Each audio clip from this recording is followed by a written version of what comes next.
Hoy 13 de septiembre celebramos a San Juan Crisóstomo, patrono de los predicadores, año 407.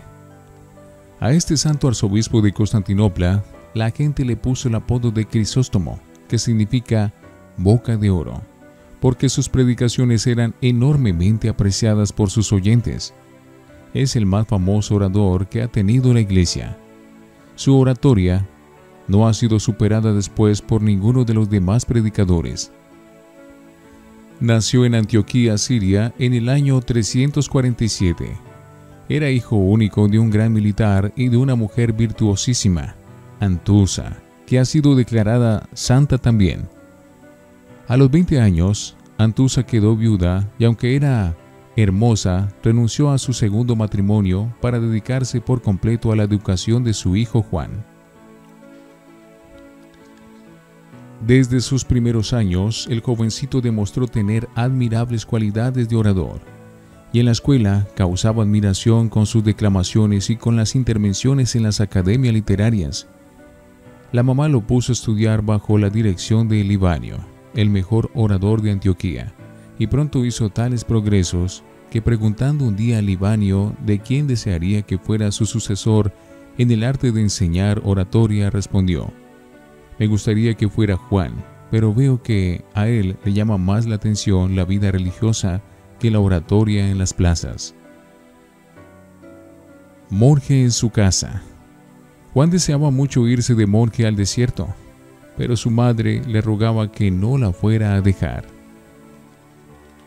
Entonces, para complacerla, se quedó en su hogar, pero convirtiendo su casa en un monasterio, o sea, viviendo allí como si fuera un monje, dedicado al estudio y a la oración y a hacer penitencia. Vocación frustrada para el monacato. Cuando su madre hubo muerto, se fue de monje al desierto, y allá estuvo 6 años rezando y haciendo penitencia y dedicándose a estudiar la Santa Biblia. Pero los ayunos tan prolongados, la falta total de toda comodidad, los mosquitos y la impresionante humedad de esos terrenos le dañaron la salud. Y el superior de los monjes le aconsejó que, si quería seguir viviendo y siendo útil a la sociedad, tenía que volver a la ciudad, porque la vida de monje en el desierto no era para una salud como la suya.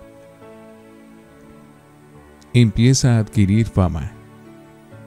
Al llegar otra vez a Antioquía, fue ordenado sacerdote, y el anciano obispo Flaviano le pidió que lo reemplazara en la predicación, y empezó pronto a vislumbrar con sus maravillosos sermones.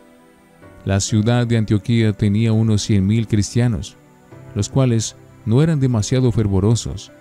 Juan empezó a predicar cada domingo, después cada 3 días, más tarde cada día y luego varias veces al día. Los templos donde predicaba se llenaban de bote en bote. Frecuentemente sus sermones duraban 2 horas, pero a los oyentes les parecía unos pocos minutos, por la magia de su oratoria insuperable. La entonación de su voz era impresionante, sus temas, siempre tomados de la Sagrada Biblia, el libro que él leía día por día y meditaba por muchas horas. Sus sermones están coleccionados en 13 volúmenes. Son impresionantemente bellos. Su modo de predicar. Era un verdadero pescador de almas. Empezó tratando temas elevados y de pronto descendía rápidamente como un águila hacia las realidades de la vida diaria. Se enfrentaba enardecido contra los vicios y los abusos. Fustigaba y atacaba implacablemente el pecado. Tronaba terrible su fuerte voz contra los que malgastaban su dinero en lujo e inutilidades, mientras los pobres titiritaban de frío y agonizaban de hambre. El pueblo escuchaba emocionado y de pronto estallaba en calurosos aplausos o en estrepitosos llantos, el cual se volvía colectivo e incontenible.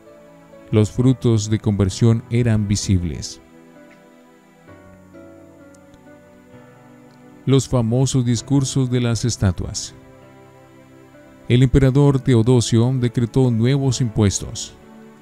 El pueblo de Antioquía se disgustó y por eso armó una revuelta, y en el colmo de la trifulca derribaron las estatuas del emperador y de su esposa y las arrastraron por las calles. La reacción del gobernante fue terrible.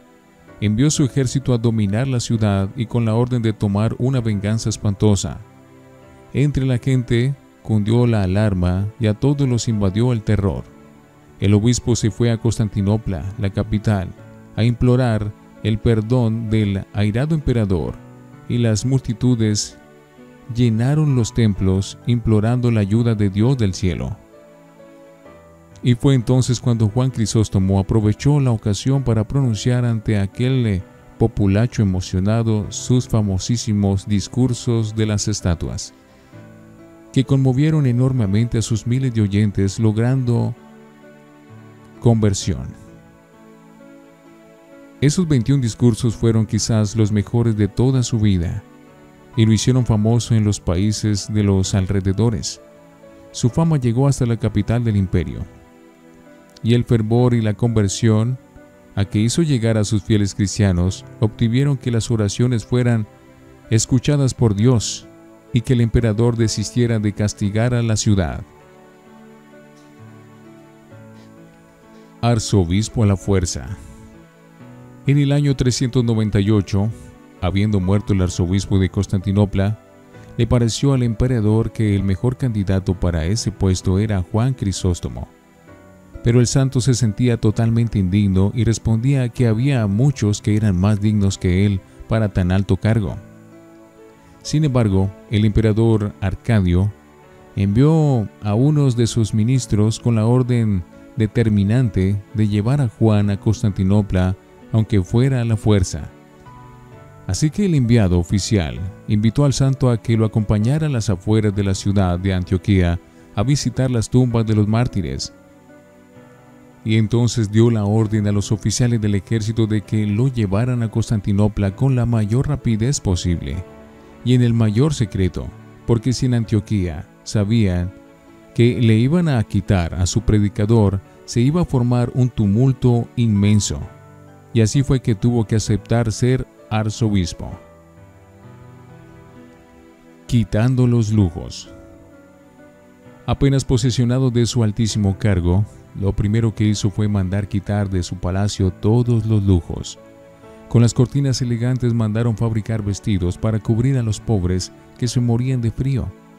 Cambió los muebles de lujo por muebles ordinarios y con la venta de los otros ayudó a muchos pobres que pasaban necesidades.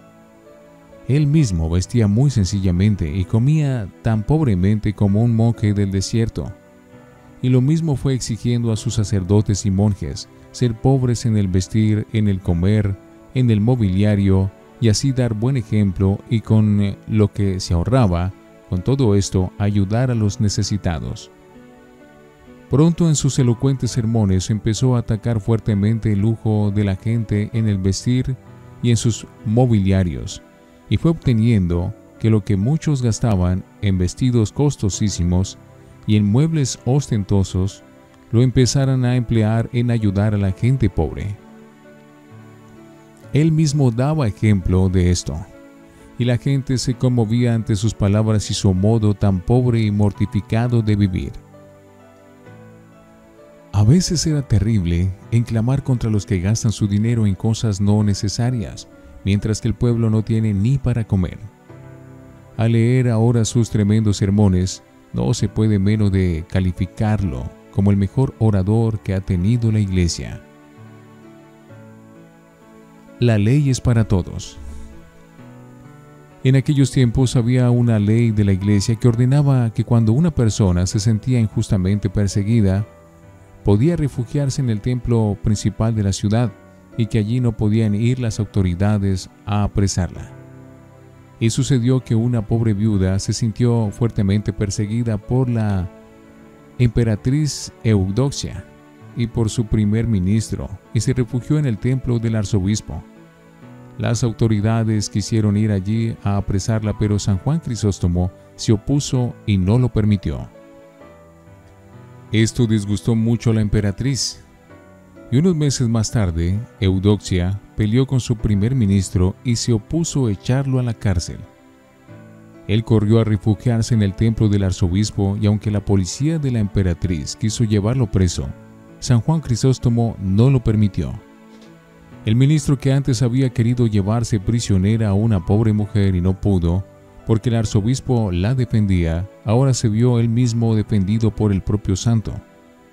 Eudoxia ardía de rabia por todo esto, pero el gran predicador gritaba en sus sermones: ¿cómo puede pretender una persona que Dios le perdone sus maldades si ella no quiere perdonar a los que le han ofendido? Conspiración.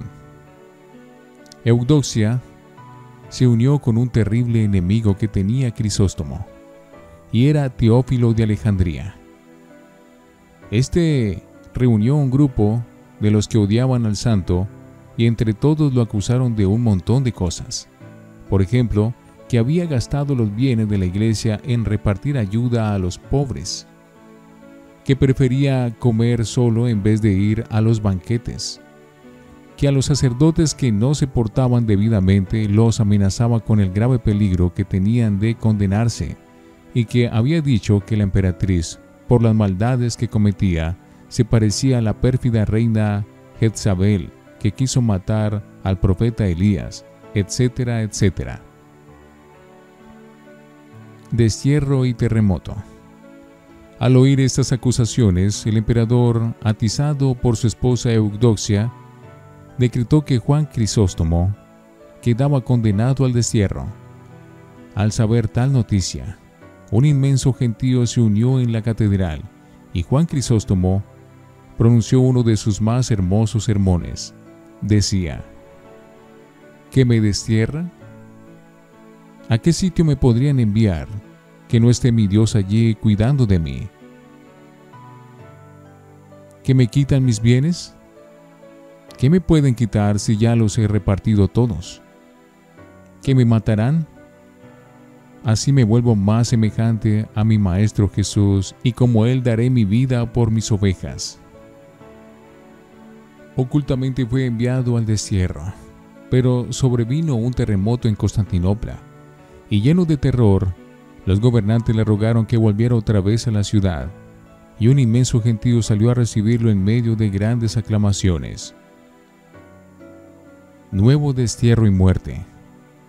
Eudoxia, Teófilo y los demás enemigos, que se dieron por vencidos, inventaron nuevas acusaciones frente a Juan, y aunque el Papa de Roma y muchos obispos más lo defendían, lo enviaron desterrado al Mar Negro. El anciano arzobispo fue tratado brutalmente por algunos de los militares que lo llevaban prisionero, los cuales le hacían caminar kilómetros y kilómetros cada día, con un sol ardiente, lo cual lo debilitó muchísimo. El 13 de septiembre, después de caminar 10 kilómetros bajo un sol abrasador, se sintió muy agotado. Se durmió y vio en sueños que San Basilisco, un famoso obispo muerto hace varios años, se le aparecía y le decía: «Ánimo, Juan, mañana estaremos juntos». Se hizo aplicar los últimos sacramentos. Se revistió de los ornamentos del arzobispo, y al día siguiente, diciendo estas palabras: «Sea dada gloria a Dios por todo», quedó muerto. Era el 14 de septiembre del año 404. Eudoxia murió unos días antes que él en medio de terribles dolores. Al año siguiente, el cadáver del santo fue llevado solemnísimamente a Constantinopla, y todo el pueblo, precedido por las más altas autoridades, salió a recibirlo cantando y rezando. El Papa Pío X nombró a San Juan Crisóstomo como patrono de todos los predicadores católicos del mundo. Que Dios nos siga enviando muchos predicadores como él. Si Dios está con nosotros, ¿quién podrá contra nosotros? Romanos 8:31.